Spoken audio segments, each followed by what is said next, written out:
Station QRSA, the voice of the city, on the air 24 hours daily. Wait a minute. You ain't heard nothing yet. All right, and with that familiar tune, we are back with another episode of Wild About Jolson. This is our second show, and we are joined again by our co-hosts, Andrew. Hey, folks. Vlad. Hello. And Andrea. Hello. And I'm Nigel. Before we get into the topic for today, I just wanted to mention that the first episode was very well received by everyone. About 500 people have listened to the show since we put it up about 3 weeks ago, and about 200 shares. So I am more than pleased with that turnout. Yeah, it's pretty cool. I agree. I enjoyed listening back to it. And enjoyed participating. Thank you. Yeah. Well, we all did so good. We have the same group on today. What this episode is going to be about is we're just going to jump into talking about these mysterious 1948 Jolson screen tests that he did. And there's a lot of rumors and myths floating around about what they're for. Not only that, but it's interesting to note how Jolson acts in the screen tests. Not necessarily when he's performing, but the second the film shuts off. Or the song ends, there's something going on. He's not either into it or he's not feeling this lip-syncing thing.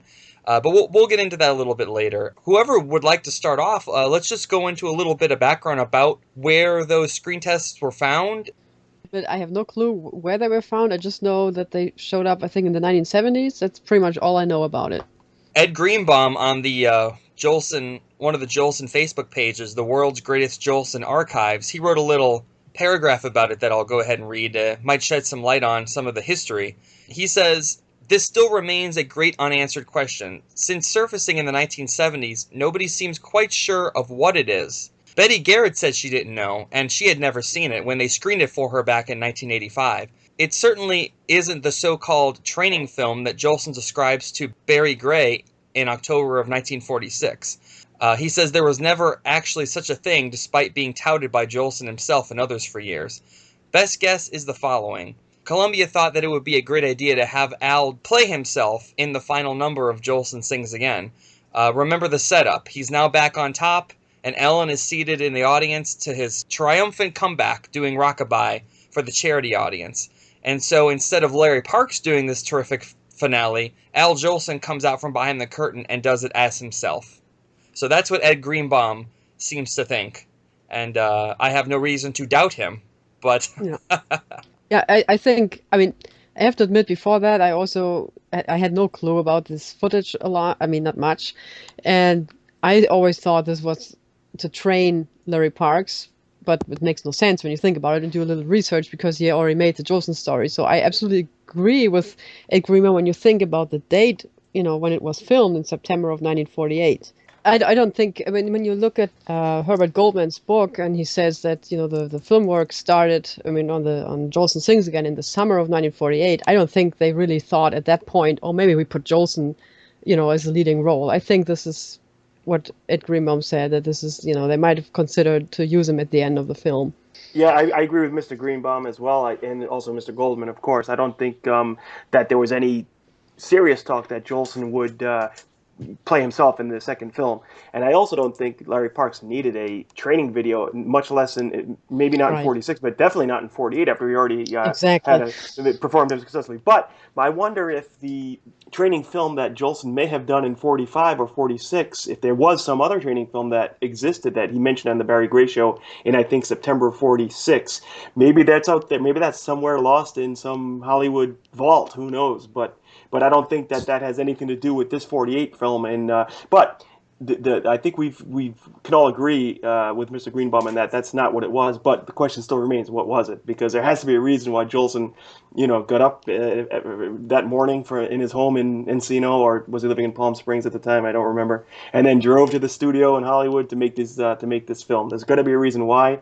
I just don't think the idea that it's a training film for Larry Parks is credible, and I don't think that the idea, like Andreas said, the timing wouldn't have been right, that Jolson was considered to play himself in the entire film. So, again, I think Mr. Greenbaum's theory that maybe he was to make one scene in the second film much like he did in the first film in the long shot of Exactly. Swanning. Right. Right. It seems like the only plausible conclusion. Yeah. Let's go over real quick, Vlad. Hold on to your thought. I just want to give a brief description of the songs that he does lip sync to in these screen tests. As far as I know, there's only 3, right? Babyface, Is It True What They Say About Dixie, and It All Depends on You. Oh, Goldman said, I just read the book today, I mean this chapter. He says also For Me and My Gal. Oh, that's right. Okay, yeah, Mm-hmm. there are 4, you're right. And at least more than one take of each, at least, right? At least 2 takes of each, I believe. What I've seen, what's on YouTube, and back around 1986, I actually purchased 8mm film of these takes, and I showed it to family. And two takes of Babyface and 1 take of Is It True What They Say About Dixie is, to my recollection, is the only thing that was available. So if those 2 other songs exist, Yeah, on YouTube there exists right now. I watched it today, and again in preparation. I watched it recently. It all depends No, on you. no, the second take of Is It True What They Say About Dixie? Both takes of Dixie are on YouTube. Okay, it's you mentioned It All Depends on You, and what was the 4th one, Andrew, that you just mentioned? Oh, I For think it was Me and My Nigel. Gal. For Me, My Gal, yeah. For Me and My Gal. Okay, I haven't seen those last 2 songs, but Babyface and Is It True What They Say About Dixie were 2 of the big new numbers for Jolson Sings Again for the second picture. Right. So it makes sense that they may have been trying out to see whether it would be worth while considering the idea of having Jolson actually close the movie himself singing those songs. But it's interesting to speculate why they would have dusted off an old song like It All Depends on You for these screen tests. Maybe if we try to apply that idea, okay, they pulled out a song from the late 20s for Jolson to rehearse in 1948. Why? Were they considering putting it in Jolson Sings Again? I don't believe it's in Jolson Sings Again at all, even as some kind of background track. So maybe that kind of just adds a little bit more to the mystery as to what these rehearsal takes were for. If you consider that, yeah, they're, like Vlad said, 2 songs that were heavily featured in Jolson Sings Again, but also a film that at that point was already 20 years old. Why I wonder, was that song chosen? Do we know the history? I mean, they weren't even found till the 1970s. Whose collection were they a part of, or do we know that? I have no clue. I don't either. Was it in the book, the Goldman book that you reread today? I haven't read the Goldman book in No. maybe 3 years. It was not mentioned. I read it and it was not mentioned. Okay. Yeah. Well, I'm sure whoever's listening to this is gonna, the person that knows is gonna jump right on and let us know. So Right. please do that. But Yeah. it's just interesting to me that, this stuff just surfaces. No real history behind what it is or what it's for. We can only really kind of speculate via the year as to what it is. And something interesting about the footage is, once the camera goes on and once the music starts playing, Jolson just snaps into entertainer mode. And he's pulling faces, and he's, how old is he at this point? 62? 62. 62? Yep, because he died 2 years later at 64. And but as soon as that song is over, his energy just drains. Right. It just shows his passion for the stage. Even at that, in that probably unimportant lip syncing, which he probably despised doing. Yeah, well, you could see the light in his eyes still shone when the music started. Yeah, a couple of observations that I have based on his performance is he clearly puts in all of the Jolson Oscar Missoula, and Oscar Missoula, of course, is what his character in his 1939 movie Swanee River describes as the energy that he brings to the stage. So yeah, so he goes into that full Oscar Missoula mode. He's rolling his eyes. He doesn't have a microphone, so he's dancing around and waving his arms, and he's, even for Jolson, he's kind of overdoing it. Right. Yes. And as far as the lip syncing goes, there are parts of the takes that are, I mean, he's so far off from lip syncing that it makes you wonder, is that why he was seemingly unhappy when the take ended? You've got a couple of seconds where he's walking off camera and, kind of shrugs his shoulders. He doesn't look like he's all that crazy. I suspect that might have been simply because of the fact that because he was overacting so much, that his lip syncing sometimes is totally off from the recording. But I can't help but get the feeling that the whole idea to Jolson was not all that pleasing. He seemed like of course he was Jolson, so he couldn't stop. you couldn't stop that excitement when the music started. But it just, I mean, I can't be. This is only speculation, but I can't help but think that the whole idea to him was just kind of silly. Yeah, I agree. I On agree. the other I think hand, He was he from was a a live different world. performer. He was from Right. a live performer from a Right. time that lip syncing wasn't an option. Right. and He hated it. He hated that aspect, I'm sure. in his early movies, he didn't have to lip sync because he was actually singing into the microphone that was hanging up, up above his head outside of camera range. But once pre-recorded tracks came in, I guess in the early 30s, I read that the King of Jazz, Paul Whiteman's 1930 film, actually had the music was pre-recorded at Whiteman's insistence because of the fact that it would sound better, the quality would be better if it was recorded in a studio. But yeah, we all know that Jolson had a lot of trouble lip syncing, and in fact, that apparently was part of the reason why he was so unhappy on the set of his 1939 film Rose of Washington Square, which you can read about in all the Jolson biographies. Right. But it really makes you wonder, though, as far as the 1948 so-called screen test. It's hard for me to think that he wouldn't have wanted to do something, because we know that he wanted to get back on the screen. How much of doing that screen test was his own idea? Well, we know he wanted to play himself in the first film, Right. in the Jolson story, and he was quite upset when he was told he would not be playing himself at 20 years old. Right. Right. Which, knowing Jolson's ego, I understand where he's coming from, but then also looking at a real world perspective, I mean, how is anyone going to believe that 60-year-old Jolson's playing himself at 20? That's just, as much as we'd love to see Jolson playing himself, Right. it just wasn't possible. And chronologically, it makes sense. It would make sense that he played himself in Jolson's things again. But Agreed. Due to the fact that Parks made that character in a strange way, the character was Al Jolson, but Parks in a way made it his own. It would have kind of ruined the continuity of the films if all of a sudden now we have Jolson's things again. Okay, this is actually the current, very close to the current time that we're depicting, so we can use Jolson. But we just finished watching Parks in a smash hit, and it kind of would throw things off kilter a bit, I think. Yeah, interestingly, Harry Axe, Jolson's longtime friend, piano player during World War II and Korea, and a very successful songwriter in his own right, the author of Babyface, among many, many other big hits. He wrote in 1951 that Jolson himself, after viewing screen tests back in 1946, concluded that it'd be better to have somebody else playing him. Although we know that initially that wouldn't have been his idea. His first instinct would have been to play himself, right?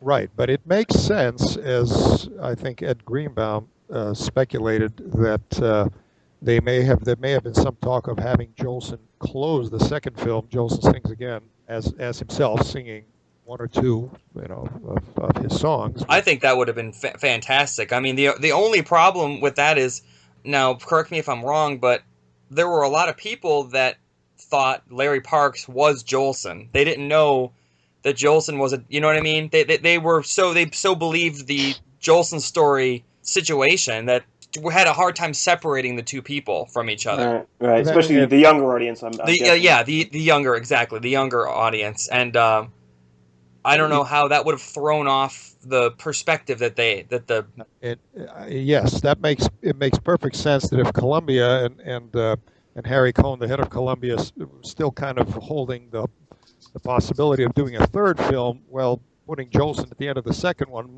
may have somewhat muddied the water there, and they may have wanted to keep Larry Parks, who by that time was a very valuable part of the Jolson franchise, as the face of that franchise in the event that there was going to be a third film. Now, I'm just speculating, but I would think that might be one reason why they thought, let's not mess with this, because we may want to use Parks again. Yeah, well, we struck gold. Why are we going to mess with it? Exactly. What's interesting is getting back to the screen tests themselves. I was just thinking that really the only other footage we have of Jolson in anything even close to a similar capacity would be the Plantation Act in '26. That's the only other footage we have of Jolson, not in character, but as himself, walking out onto a stage and performing. And I think in the span of 22 years, it's interesting. Well, of course, in 26, when he filmed Plantation Act, he was really singing, not lip syncing. In 48, and of course, he had much more invested mentally and emotionally. In 48, we discussed already what the dynamics were surrounding that video. But I think it's interesting maybe to compare the two, where in some ways they're strikingly similar. But there's a couple of his dance moves, and he admittedly only had one dance move. He told that to Barry Gray as well. He wasn't a great dancer. But it's interesting to see that maybe compare those two, because really they're similar in many ways if you really think about it. This could be the topic of a whole separate show, and perhaps it will be, dealing with Jolson's Broadway days. Of course, the Plantation Act 1926 was Jolson as his Broadway character on a Broadway stage, and it's the only footage that we have Right. of Jolson actually as he appeared on stage. So it's interesting to see how, in the intervening 20 years having been in Hollywood and changing the way that he performed, there's some similarities, and yet it seems that Jolson in the 1948 so-called screen tests, he's almost trying too hard. Yeah. Whereas in that Plantation Act, what a unique piece of film, and that's why that would be great. He's almost doing a stereotyped Jolson. He's doing a stereotype version of himself, because maybe he thinks he has to sell himself. You mean in the screen test, the 48 screen test? The 48, yeah. Right, oh yes, right. Yes. Whereas the 26 Plantation Act, it's just couldn't be any more natural. He's totally relaxed. Is in his element, right? He's in command. He's in command the whole way through. And I remember the first time that I saw it, it was just wow. So this really was a little bit of what he was really like when he was the king on top of the world on a stage where no cameras, no directors, no microphone. He was running everything. Whereas later on, it stilted his delivery. Hollywood, the picture business, he had to change it, and then in the 48 screen test, it looks like he doesn't want to be there. Right. Yeah. It really doesn't. Right. It looks like he cannot wait to just leave. That's invariably the impression from the few seconds after each number ends, where he's walking off screen. Yeah, it's like he's not taking it seriously at all. Or maybe like you said, Vlad, maybe he's disappointed in himself in his own in his own performance regarding the lip syncing, or maybe he's disgusted with the fact that he's lip syncing. Period. But in one case, for one reason or another, he just looks disgusted after every take. I'm sure he knew it wasn't good. I think he was that convinced, was professional enough to know that. Yeah, I think he felt that. I think if you could read his mind, he was probably saying, "This is just a big waste of time.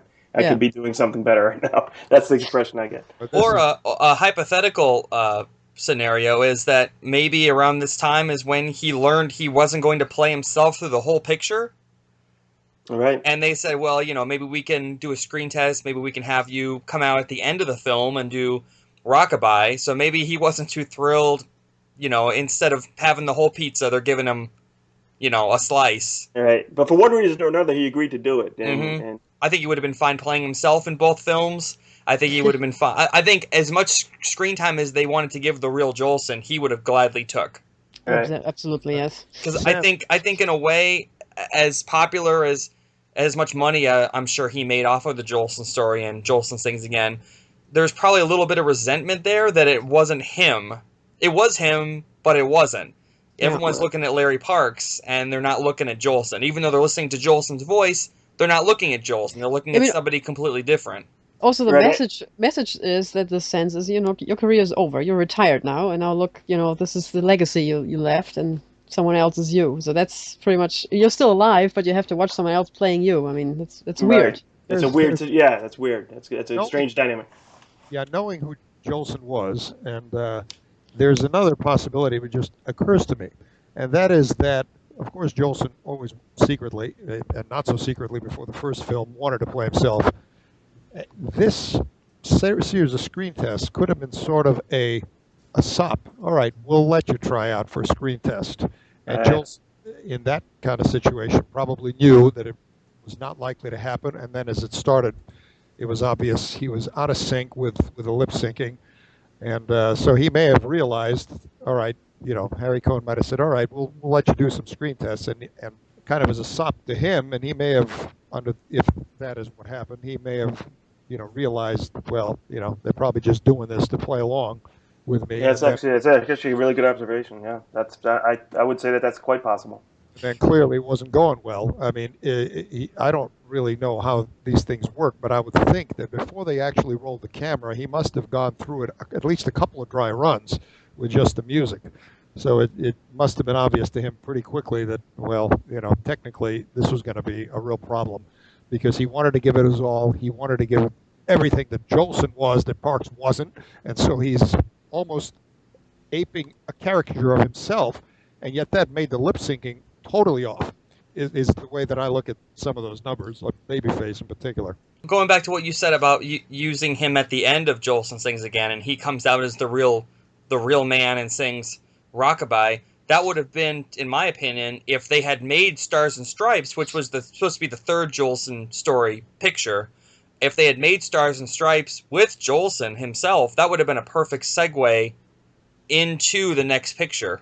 Except I don't know if that picture was ever really seriously discussed within Columbia, because Stars and Stripes, for folks who don't know, was a film that Jolson signed to do for RKO within a week prior to his death. It was going to be a telling of his entertaining of the troops during the war. He was going to play himself, and I think the Andrews Sisters and Groucho Marx were supposed to be co-stars. Oh, unbelievable. Now, see, I had no idea it was made by a different studio. I thought that was going to be the next... I was always under the impression that would be the third Columbia film.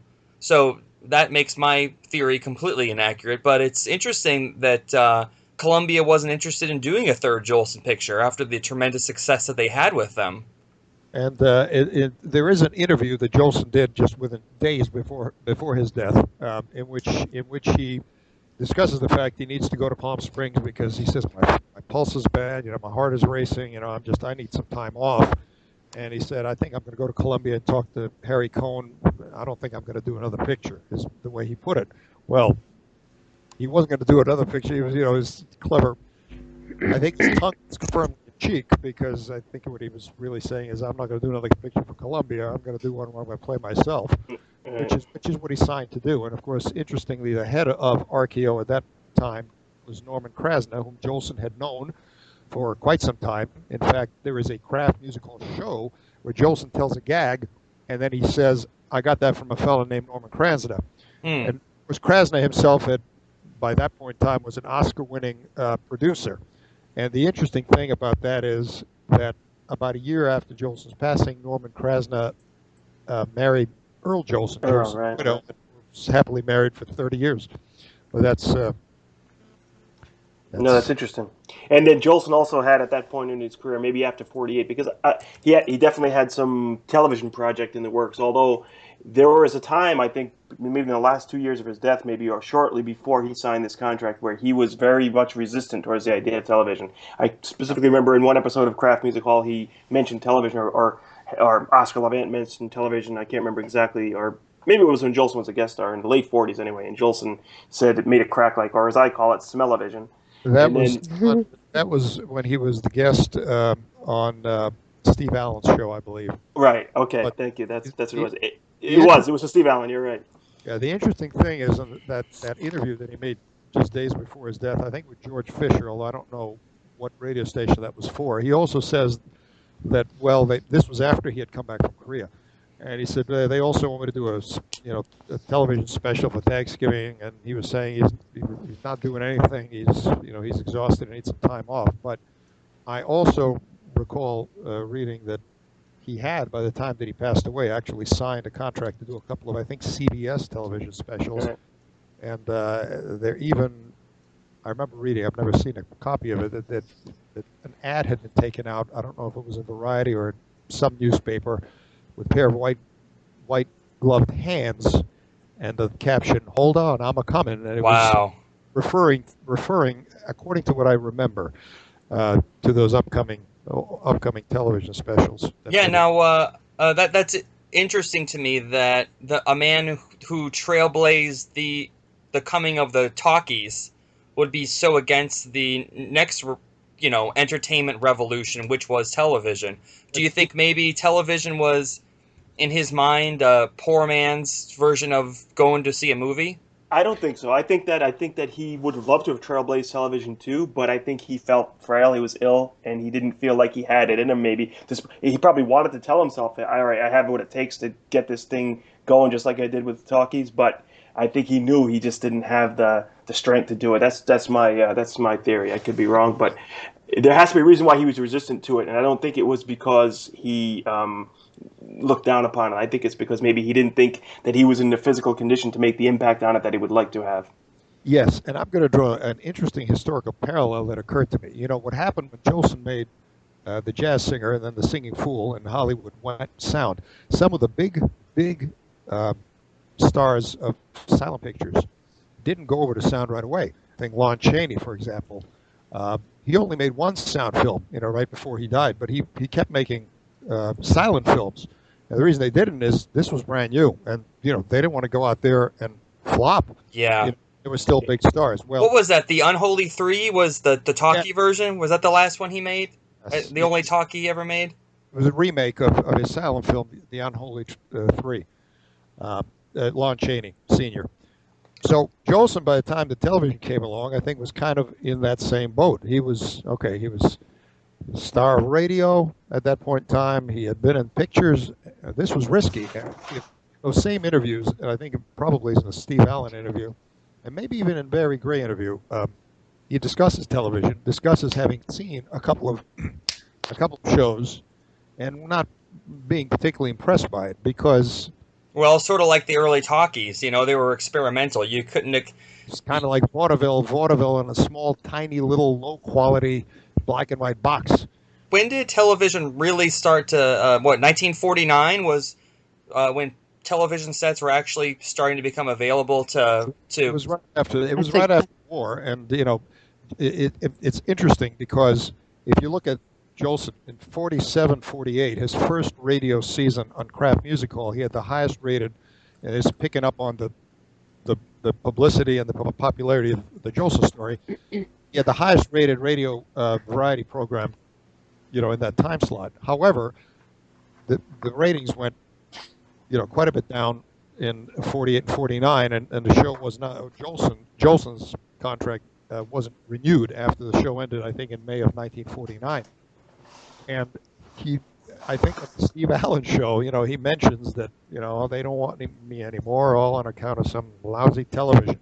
But Yeah. that 47, 48, 49, I mean, every one of those years, I think you'll find if you do the research, the number of sets sold, the programs was just exponentially growing. So radio, within a 2-3 year period, was really being squeezed as, you know, the most popular entertainment medium. No, I was going to say Jolson did everything he could to stay on radio, though, even after the Kraft Music Hall was canceled, because in that short time period between the cancellation of his Kraft Music Hall and his death, he was a guest on many radio shows. Especially, I mean, he died in San Francisco while in town to do another spot on the Bing Crosby Philco show. Right? I think it was Philco. I think he was in the same or a similar position to the big silent film stars 20 some years earlier when talk came in. I think he just sat back and wanted to make sure that this new medium was actually going to get an audience. He didn't want to go on there and be a flop. He wanted to make sure this thing was real before he, Al Jolson, you know, the number entertainer of America, went over. No, and in the meantime, he was going to stick to the old medium that was tried and true and proven, which was radio at that point. That So was he, paying bills. That's something I just looked at the chapter of Herbert Goldman's book. I have it here, and he actually mentions that he thinks that, or he suggests that Jolson might have been afraid of this new medium, and that he turned down offers or an offer he got from CBS to do like 6 television programs in 1949, 1950. How And there's amazing would those? How amazing would Exactly. those have been? But there is a nice quote in it. He said that Jolson described television as a bunch of amateurs knocking themselves out, all trying to do road company burls, and all looking, acting, and sounding the same. So apparently he really despised it, and he didn't want but to but do you it. wonder, did he really despise it, or was he intimidated by it? And maybe that was almost like a defense mechanism to that he used to. Okay, well, you know, I don't know if I can handle this new medium. I don't have the physical strength, so it's kind of human nature to just kind of, if you don't feel like you fit in to something, maybe kind of not bad mouth it, but maybe not hold it Maybe. up to the level that maybe deep down he felt that it would have been. It's hard. It's impossible to know how he truly felt. A little bit of both.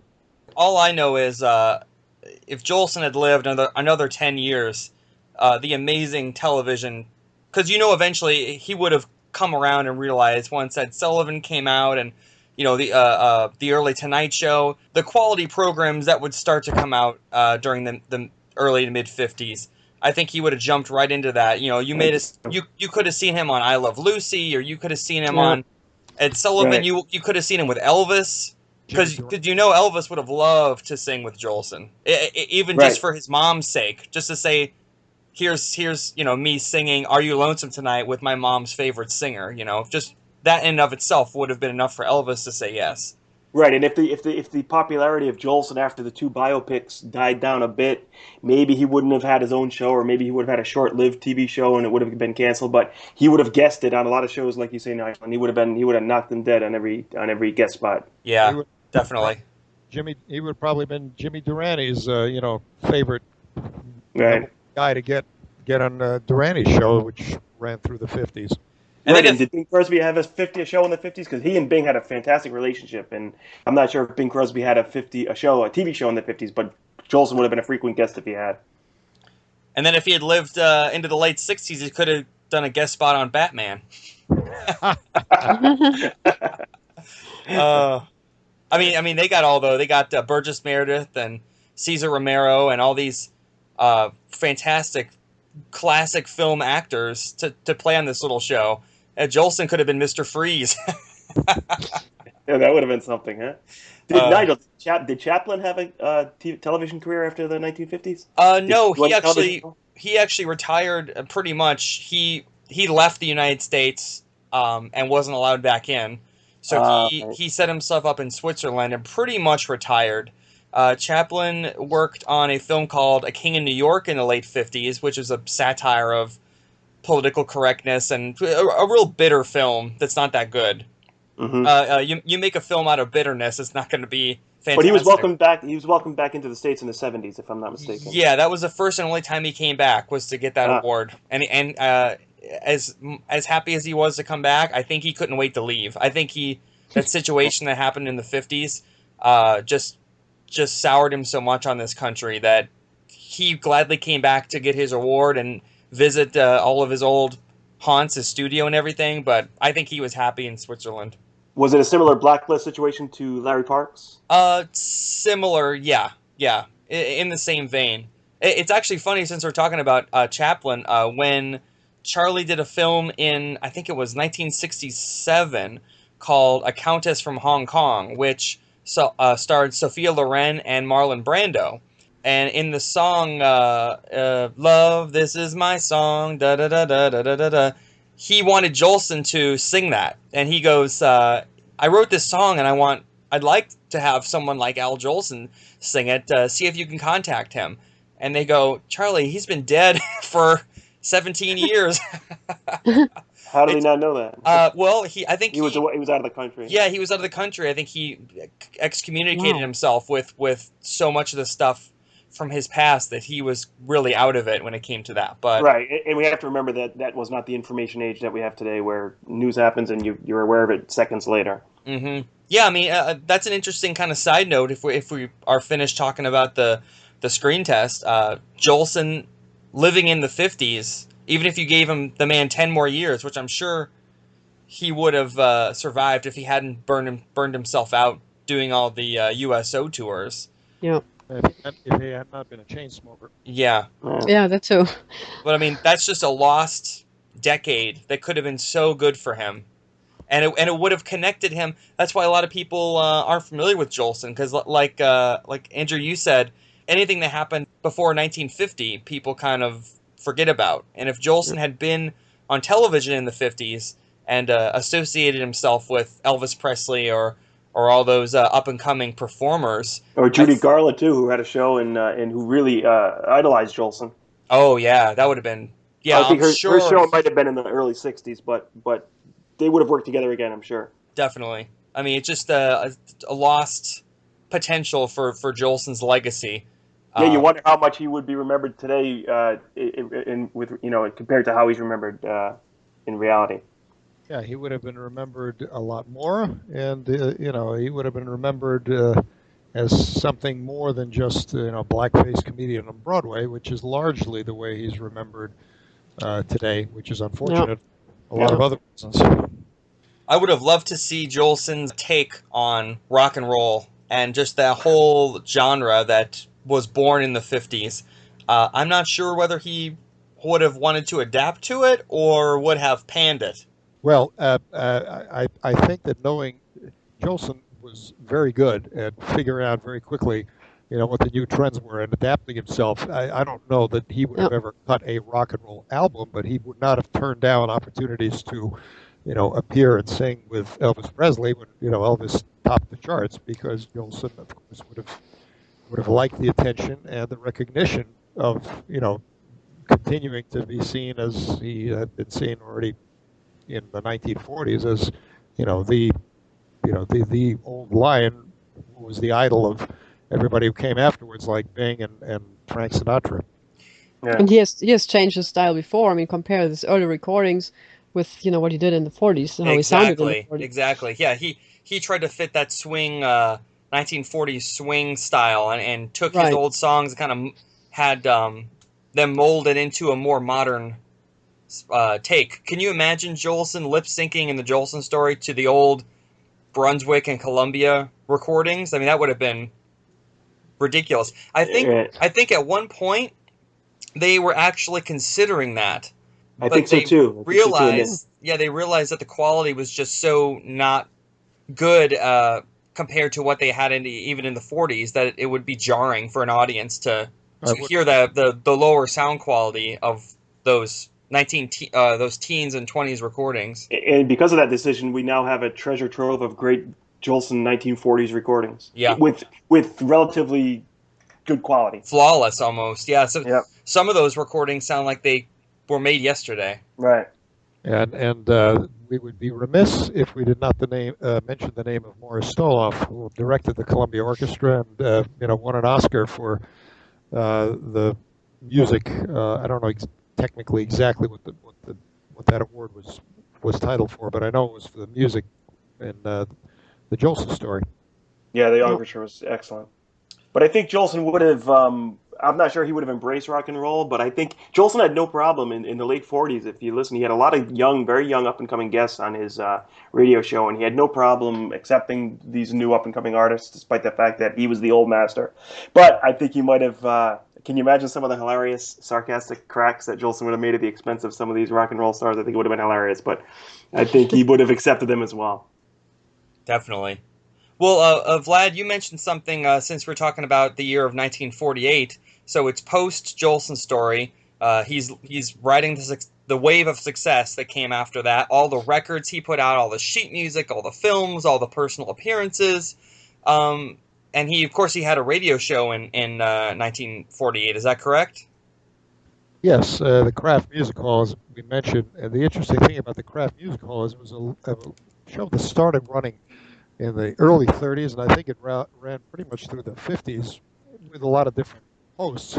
And Jolson himself was the very first, if I remember correctly, the very first host of the Kraft Music Hall, the first season, which I think was 32 or 33, somewhere there. Unfortunately, none of those shows recordings survive. And Bing Crosby was one of the hosts of the Kraft Music Hall, I think right before Jolson came back in the 47-48 season, and then continued that in the 48-49 season with Oscar Levant, the very talented and recognized classical pianist and sometime Hollywood actor, as the sidekick, being that Levant, of course, was also known for his mordant wit, and which set up the premise of most of the gags on the show, which was Levant reproaching Jolson in some manner for his lack of knowledge of the classical music and the age of the songs that Jolson sang, and or his mustache, or his money, his riches. Levant was actually in those bits in the Kraft Music Hall between Jolson and Levant. Jolson was actually the straight man, and Levant was the one that really made the cracks. He was the one that got a lot of laughs at Jolson's expense, like Vlad says. Yep. very dry cracks, and it worked very well in the first season. It worked incredibly well, if I remember, the opening episode of the second season. But that, and I think the fact that television was just taking away radio's audience across the board. It's funny, though, that, in 1948, the Jolson songs from the teens and 20s were considered ancient. But now you look at the Rolling Stones and Paul McCartney and Kiss and all these bands that have been out for 40 years are still touring successfully. I don't normally hear the same cracks. I think it's a different world now. I think it's a the good point. nostalgia and the retro affections people have for the past now are more so than they were in the 1940s. Yeah, and in fact, those bands you mentioned, Nigel, when they tour, the fans are disappointed if they don't play a plethora of those old songs. Those are the songs they want to hear. Yeah. Right. Well, Jolson brought a lot of his old songs back. I think part of it was not just changing musical styles, but the fact that in the 1940s, kids were not going to put on a 78 that was recorded in the teens and listen to it because the sound quality was much worse than what they were used to. So that was kind of a technical barrier that made it necessary, if you were going to bring those songs back, to re-record them, and that invariably meant changing the arrangement to make them more, swing time 1940s sound, Right. as Jolson did. It's interesting, something you brought up too. Jolson, when he re-recorded all of his biggest hits, but then when you get into the Jolson Sings Again era, he starts recording some of the lesser known ones. He starts recording brand new songs. He records this couple songs from South Pacific, which at that point was brand new. So he wasn't just sticking to the nostalgia, not the rockabye, the Tootsie, the Swannies. He took a stab at doing what was the top hits of the late 40s. He had no trouble doing his own spin on that, which I think is cool. It would have been so easy for him to just stay linked to the past. Exactly. I think that also comes from the fact that he started as a live performer, and then you're so much trained to give the audience what they want. So that's, I think, what makes it easier to adapt to new styles or to modern times, so to speak. Right, Yes, right. he did several wonderful performances of several different songs. Valley High, of course, comes to mind from South Pacific on the Kraft Music Hall, and some of those performances are available. I know that the Valley have wonderfully cleaned up and enhanced version of that recording of Valley High that was made on the Kraft Music Hall show. But Also, Some Enchanted Evening he revived from South Pacific. He did a great job with that. Yes, he did. We're fortunate that every one of those Kraft Music Hall shows was preserved on I think it was probably reel-to-reel tape, which was a brand new technology at that point. So do you think if he had lived into the 50s that you would have seen Jolson doing his own versions of Elvis Presley songs, or Bill Haley and the Comets, or any of that early stuff? I mean, it's funny to imagine that, but I'd like to. I think he would have come up with some, or had written for him, or co-written. We know that Jolson didn't write a lot of the songs that he was credited with writing, but I think he would have, much like in the late 40s, where he, like all of you kind of suggested, that he was now recording songs that are more in time with the era. Like If I Only Had a Match, My Mother's Rosary, Paris Wakes Up and Smiles, songs that are new songs, weren't covers. He did a lot of covers too, but these are new songs, but they were very contemporary. And I think in the 50s, I think I can see Jolson singing more songs that were 50s, contemporary to the 1950s, more so than doing a cover of maybe All Shook Up by Elvis. Uh-huh. And I think it's also likely that if he had lived and been in good health to make some of those appearances on TV in the 50s, that he may have done some duets with some of the new stars like Presley, and perhaps those duets might have been slightly rocked up, shall we say, versions of Jolson's old songs. I think that would have been probably a little more likely, or as likely as Jolson doing one of the newer numbers in a somewhat Jolsonian style, shall we say. Right, just like his mid-40s re-recordings were kind of jazzed up in that 1940s, with that 1940s sound. I agree with Vlad. He would have done some Jolson standards, but in a more 1950s, with 1950s arrangements. What about Jolson in It's a Mad, Mad, Mad, Mad World? Alongside the Three Stooges? Yeah, I mean the plethora of celebrities in that film, he would have fit right in. Yeah, definitely. Durante was in that, and he had a good relationship with Durante. And was Jack Benny in that? I think too. Oh, everybody was. Yeah. Everybody was in that film, even if they're not in for more than a couple seconds. Everybody has a cameo in It might that have been the film. first film that featured that many cameos, or even cameos at all. I think it was probably. And the film that opened the Cinerama Dome in Los Angeles. The theater was built to show that film because it was in I can't remember the exact term, Cinerama Vision or whatever. It was like almost two widescreen placed next to each other. It was like a 360. It's almost like a 360 perspective. The theater was so big they had to build a theater to show that film. Oh, that's really cool. One of those early television era gimmicks to get people back in the movie theaters by giving them something that they could not see on the screen. Of course. But I agree with in the 1960s, and I'm no expert on the history of films, but just from watching those types of cameo appearances, of which It's a Mad, Mad, Mad World is probably the biggest example of, were very common in the 60s with some of the old movie stars and comedians making appearances both on TV and in films, just in cameos. Since we're talking about Jolson and television, I mean, we can wrap this up here soon, but something I just thought of, when did the Jolson story start playing on television? Or do we know? The 60s? I want to say, I could be wrong, but I want to say it wasn't until the 70s, but I have no basis for that statement. So okay. I just kind of said it. There's something that comes to mind that nobody's mentioned, and it just popped back into my mind. Jolson television. Of course, experimental television broadcasts started in the 1930s. And according to the biographies of Jolson that I've read, Jolson himself was the first, or among the first, performers who actually was broadcast on television. Maybe it was 1939 or so, and it would have been an experimental broadcast. It would have been available to just the handful of TV sets in, I believe, the New York area, if my memory serves me correctly. But so Jolson did appear on television, except there weren't more than a handful of sets that could have caught that broadcast, and it wasn't filmed. Mm-hmm. No way of videotaping it at that time. But that was, according to the biographies, as I recall, would have been around 1939 or so. What was the first television transmission? Like 1922 or something like that? I'm not sure, but a lot earlier than the 40s. Yeah, a lot earlier than people think. Right, in experimental fashion. Now, what about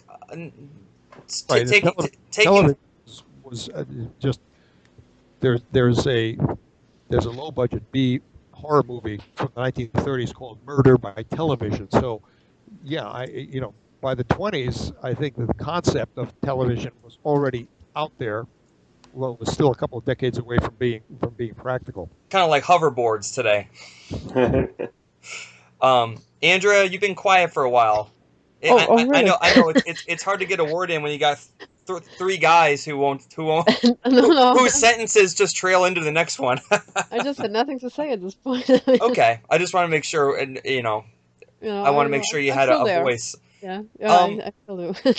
Stepping for a second out of the Jolson story, the 40s world, when it comes to television, were any of Jolson's Warner Brothers films staples on television in the 60s and 70s? Or was it pretty much just The Jazz Singer and the rest of them kind of got forgotten about? Or do we know? I personally don't know. So I don't know either. No, I don't know. I can only speak for Germany, so I know that in Germany, as far as I know, I didn't do research, but as far as I know, that only The Jazz Singer was shown on television. I've never seen anything else on German television. Go ahead. Yeah, I was going to say I cannot. I mean, I'm straining, but I personally can't remember. But I cannot imagine that Jolson's old Warner Brothers pictures weren't shown in the 60s and maybe early 70s on local stations like New York City, Channel 9 and Channel 11 and Channel 5, with three big local stations back then. But probably by the end of the 70s, political correctness would have kept them off the screen. I can attest to that from my own personal experience. I haven't done the research either, like Andrea said, but when I became a Jolson fan in '84, there were no, there was not even a trace of Jolson films on television except for the Jolson Story and Jolson Sings Again. I didn't see a Jolson movie, an actual Jolson Warner Brothers movie until I bought them on VHS, and even then they were not readily available beyond the Jazz Singer and Rose of Washington Square, I believe. Later on, I was able to get the complete collection, more or less, but it was really difficult to find a Jolson film in the 1980s. There's a commercial on YouTube, I think it's from the UK somewhere, that promotes like a Jolson weekend where they showed all his films, including like Swanee River and all this stuff. So I wonder if the political correct wave didn't necessarily hit the UK like it hit it here in America. I don't think they had as much of a problem with blackface as they did here. I can speak for Italy in 2015. This is the current day, and if an entertainer were to appear on television in Italy today in blackface, there would be absolutely no controversy at all. It would go unremarked. Because those countries didn't have the history of minstrel shows, and the negative those types of performances wouldn't have been seen in the same negative context because those countries have a different history than the U.S. Exactly. You don't have a large African American population that historically was discriminated against and oppressed. So.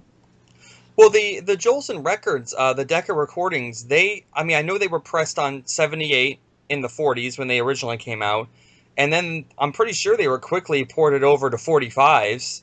As soon as 45s and 33 1/3 full albums were released, it seemed like those Jolson recordings were always re-released on the most modern format possible, which tells me that they were consistent sellers even into the 50s and 60s. Right, in the 1960s, they came out on a series of 33 RPM record albums called the Jolson Story, which really causes a little bit of confusion because that name conjures up the film. But these albums were called the Jolson Story, and each of these records had about 8 to 10 of the Decca 1940s era recordings on them. And well into the 1980s, I'm speaking from personal experience, or at least through the mid 1980s, all of the Decca LP, 33 and a half LP re-releases of Jolson, and that were about 10 albums, I think, altogether, were still widely available in record stores.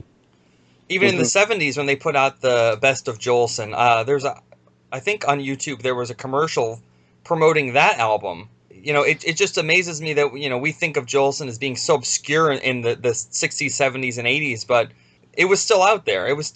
I think really the late 80s and 90s is when really Jolson just kind of vanished from popular culture, period.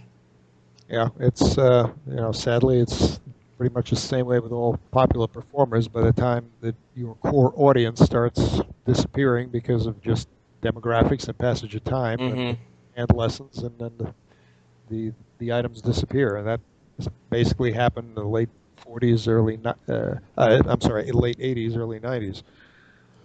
And that's why now when a new in quotation marks, new Jolson material is released, all of us in the Jolson community consider it a triumph. And usually it's someone in the Jolson community that spearheads the project anyway. But as recently, I think most of Jolson's films were released on DVD, and we all kind of celebrated. And when the Jazz Singer the anniversary edition was remastered and re-released, we all celebrated. And it's a shame that it has to be that way. Exactly. Thank God for the Jazz Singer, though. I think without the Jazz Singer, Jolson's name would be even more obscured. Yeah. Yeah, I agree. You can never take that away from him, the star of the first talkie. I mean, if there's two things about Jolson that are hard to erase, he was the star of the first talkie, and the Jolson Story films were so successful. It's impossible to overlook those. Yes. Mm-hmm. Yeah. They have historical significance. Exactly. Those are his. Because Say It With Songs and Singing Fool aren't going to stand the test of time, unfortunately. Yeah, but we love them for obvious reasons, but the average spectator today might find them a bit schmaltzy. I think this was a good conversation. I think it went really well. I agree. I think so too. Yeah. I had a good time. Yeah. I think it was very, very interesting and a little bit of an obscure subject, but that's what I really want to do with this show, was to just get into because we can talk about the films and the records, this, that, and the other, but the little minutia, the minute things about Jolson that are kind of hanging out there in the air that are mysteries, those are the things I'd love to get around to talking about. Go ahead. I personally thought we would never talk that long about those screen tests, because I thought, well, okay, what's there to talk about at first? But one thing leads to another, right? Yeah, exactly. It's great. And I like the spec. Sorry, I was going to say, just in order to understand those screen tests, you have to discuss a little bit of the background of Jolson's movie career and where he was at that point in time within the context of that. For those who are interested, of course, they're all on YouTube, and that's a great thing too about Jolson's legacy, and as far as it relates to today. 20 years ago, you wanted to learn about Al Jolson, you had to go to the library. You had to, try to maybe find the jazz singer at Blockbuster Video or a video rental store. Now it's 2 clicks away. You can find everything about Jolson, almost all of his film clips, the jazz singer. Like I said, they're probably not supposed to be on YouTube, but they are. And Jolson's easily accessible in 2015, and I think that's cool. That's the true. thing about the internet. Now we just need to get the word out, and folks can go home and do a lot of research right on their own. And the 4 songs, I want to get this down because 2 I have not seen of the screen test in 48. We're talking about a couple of takes of Babyface, at least 1 take of Is It True What They Say About Dixie? And then you said also It All Depends on You. And what was the 4th one? For Me and My Gal. For Me and My Gal. And Vlad, there are definitely 2 takes of Is It True What They Say About Dixie, and they're both currently on YouTube. That was my recollection when I actually purchased 8mm copy of Babyface and Is It True What They Say About Dixie. But these last 2, for some strange reason, I have never seen. So and he does the little the Swanee dance and in For Me and My Gal, that one dance move that his one dance move, right? Yeah, but it's true. But no one can do it like no one ever could do it like he could. No.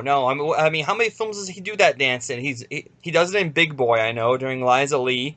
He does it in Rose of Washington Square, I think, during Tootsie. Jazz singer, obviously. He does it He does it in Tootsie in the jazz singer in the coffee dance scene. Yeah. And he does it more than once in these 48 screen tests. That's like his go-to dance move. Yeah, exactly. He talked about. It's funny. He mentioned that dance move when he was talking about Larry Parks trying to mimic his moves. He was specifically speaking to Barry Gray in 1946 about his appearance, because Barry Gray kind of pointed out to Jolson, was that you in the Swanee scene? Was that you? My friends and I were talking, and we were convinced that was you, and Jolson admitted it. And then he was talking about how he has that one dance move, and Larry Parks couldn't recreate it. So it was decided that Jolson would do the Swanee scene with that dance move on a long shot.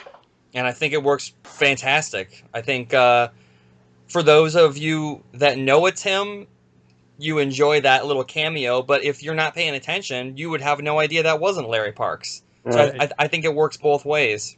Blends in well, yeah. Yeah, speaking of someone who's not a dancer, I know Jolson said I only have 1 move, but it was not an easy move to do. I mean, if you look at it. Well, going back to the Elvis thing, can you imagine Jolson and Elvis Presley on Ed Sullivan, and Elvis is doing his dance moves, and Jolson's like, "Well, I did those 30 years ago," Yeah. and he starts doing his hip shaking thing. I just think that would have been a hilarious something that probably would have happened. It would have worked so well for the 2 of them to play off each other on all that stuff. I was Elvis. I was Elvis in the Jazz Singer. I was Elvis in the 20s, and well, you're an old man now from Elvis, but yeah, it would have been some good banter back and forth between the 2. It's fun to speculate, but thanks so much, guys. Another great episode in the can. Much for creating the series and for inviting us. No problem. It's a pleasure. No problem. I think the next episode we'll have Andrea pick a topic so she can talk a little more. I found myself very, very active actually today. In all fairness, I don't think she's feeling well either. Oh, okay. Well, that's the show. Thanks so much for listening. If you have any comments or questions about what we talked about in this episode, just feel free to comment below, and maybe we'll share those comments in a future show. And thank you again for listening. We hope this one does as well as the first one did.